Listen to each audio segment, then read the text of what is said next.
দেশের মানুষ যেন ইলিশ মাছটা পায়। আমাদের দায়িত্ব হলো এটা দাম কমানো। চাঁদাবাজির কারণে দাম বেড়ে যায়। আমি অনেক সুযোগ দেখছি, সত্যি কথা বলতে কি অনেক সুযোগ দেখছি যে অনিয়মের কোনো সুযোগ রাখা উচিত হবে না। ক্লাইমেট চেঞ্জ একটা বড় চ্যালেঞ্জ। মাছ খাবো অথচ সেটা একটা বিষ খাবো, একই সাথে এটা হতে পারে না। সম্পন্ন এবং আমাদের দেশে মাছ বলেন, গরু ছাগল সব কিছুর কিন্তু যে প্রজাতিগুলো আছে এগুলো কিন্তু বিশ্বে অনেক উল্লেখযোগ্য। কাজে আমার মনে হয় যে এই মন্ত্রণালয়ে যে কাজ করার সুযোগ পেয়েছে আমরা সেদিকে খুব মনোযোগ দেব। এবং আমি খুব খুশি হলাম ওনাদের সাথে কথা বলে এবং যে তথ্য পেলাম যে আমাদের অনেক গবেষণা হচ্ছে এবং এখান থেকে মানুষের জীবন জীবিকা, খাদ্যের যোগান, পুষ্টির যোগান, যে আমিষের ঘাটতি পূরণের আমাদের একটা সুযোগ হবে আর কি। তো সেই জন্য অনিয়ম যদি থাকে সেটা আমি অবশ্যই জানবো পরে, কিন্তু আমার মনে হয় যে অনিয়মের কোনো সুযোগ রাখা উচিত হবে না। আমরা সেটা অবশ্যই এটা দেখব। কিন্তু প্রথম কাজ হলো যে একদম গ্রাম পর্যায়ে বা মাঠ পর্যায়ে যে অফিসগুলো আছে সেখানে আমি ভিজিট করব, যাব এবং সেখানে যে সমস্যাগুলো আছে সেগুলো চিহ্নিত করব। এবং জাতীয় পর্যায়ে আমার মনে হয় যে আমি আহ্বান জানাবো যে অন্যান্য মন্ত্রণালয়ও যেন আমরা সহযোগিতামূলক একটা ভূমিকা রেখে আমরা কাজ করতে পারি। কারণ ক্লাইমেট চেঞ্জ একটা বড় চ্যালেঞ্জ এবং সেটার কারণে কিন্তু মৎস্য সম্পদ এবং প্রাণী সম্পদে ক্ষতিগ্রস্ত হয়। তো কাজে ক্লাইমেট চেঞ্জটাও শুধু পরিবেশ মন্ত্রণালয়ের কাজ না, এটাও এই মন্ত্রণালয়ের কাজ। তো আমি অনেক সুযোগ দেখছি, সত্যি কথা বলতে কি অনেক সুযোগ দেখছি।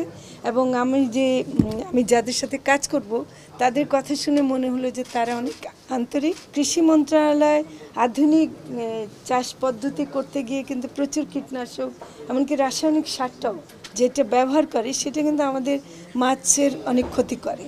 এবং সে আবার ওদিকে মৎস্য চাষ যখন বাণিজ্যিকভাবে হয় তারা সেখানে ফিডের কথা আমি একটু বলছি যে ওখানে কিন্তু অনিরাপদ ফিডও থাকে, ওগুলো কিন্তু আমাদের দেখতে হবে। আর কীটনাশক দিয়ে মাছকে আবার যে হারভেস্ট করা হয় সেটা কিন্তু খুব ভয়াবহ একটা জিনিস। তো ফলে মাছ খাবো অথচ সেটা একটা বিষ খাবো, একই সাথে এটা হতে পারে না। আমি মনে করি যে ইলিশ মাছ এটা এই মন্ত্রণালয়ে আমি ভিতরে বলছিলাম যে এটার মন্ত্রণালয়ের নাম যদি ইলিশ মন্ত্রণালয় হতে আমি আপত্তি করতাম না, কারণ ইলিশকে রক্ষা করে জিআই পণ্য শুধু না, ইলিশ মাছটা একটা বিশেষ মাছ যেটা একমাত্র বাংলাদেশে হয়। এটা রপ্তানির চাইতে বেশি আমাদের চেষ্টা করতে হবে দেশের মানুষ যেন ইলিশ মাছটা পায় এবং সেটার দামটা অহেতুকভাবে বাড়ানো কোনো মতে যুক্তিসঙ্গত নয়। এবং দেশের মানুষকে না খাইয়ে বাইরে পাঠানো আমি কোনো মতে অ্যাপ্রুভ করি না। তো ফলে যদি সেটা রক্ষা করতে পারি, আমরা সবাই মিলে ইলিশ খেতে পারি, সেটা আমরা চেষ্টা করি। আমরা শুধু পোলট্রি ফার্ম করে ডিমের সরবরাহ বাড়ানোর দিয়ে আমাদের সমাধান না, কারণ পোলট্রি ফার্ম একরকম দেয় যেটার মধ্যে অনেক সমস্যাও আছে। কিন্তু যদি আমি গ্রামীণ নারীদের মাধ্যমে আমি হাঁস মুরগি পালন বাড়াতে পারি তাহলে সরবরাহ বাড়লে কিন্তু এটার দাম কমবে। এবং প্রথম কথা হলো সরবরাহ বাড়ানো, নিরাপদ করা এবং এটাকে মানুষের কাছে সহজলভ্য করা। এবং আমি মনে করি যে দামগুলো বাড়ানো হয়েছিল, মাঝখানে ডিমের দাম বেড়ে গেছিলো। দেখেন ডিমটা এমন একটা জিনিস, আজকে গার্মেন্টস শ্রমিকরা যদি জিজ্ঞেস করেন প্রথম পুষ্টির একটা ধাপ হচ্ছে ডিমটাই খায়। হ্যাঁ, একটা বাচ্চাকে আপনি পুষ্টি দিতে চাইলে ডিম দুধ দিতেই হবে। তো এগুলো না করলে আমাদের ভবিষ্যৎ প্রজন্মকে আমরা কি করে সুস্থ রাখবো?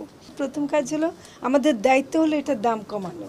এবং এখানে অনেক সিন্ডিকেট আছে অনেক লেভেলে, যেমন আমি একটা জায়গায় শুনছি যে শুধু চাঁদাবাজির কারণে দাম বেড়ে যায়। মানে হয়তো সরবরাহ যেখানে উৎপাদন হচ্ছে বাজার পর্যন্ত আসতে গিয়ে যে প্রসেসটা তার মধ্যে অনেক জায়গায় কিন্তু অনেক পয়সা দিতে হয় যেটা পণ্যের দাম বাড়িয়ে দেয়। তো আমার মনে হয় যে সেই সব জায়গায় কিন্তু একটা মন্ত্রণালয় একা কাজ করতে পারবে না, এটা পরিকল্পনা মন্ত্রণালয়, অর্থ মন্ত্রণালয় সবাই মিলে করতে হবে। এবং এইসব বিশেষ খাদ্যের দাম বাড়তে দেওয়া যাবে না, এটা কিন্তু আমার মনে হয় যে আমাদেরকে আমি আরও আলোচনা করব যে কোথায় কোথায় সমস্যাটা আছে এবং সেখানে গিয়ে আমরা অবশ্যই দাম কমাবো।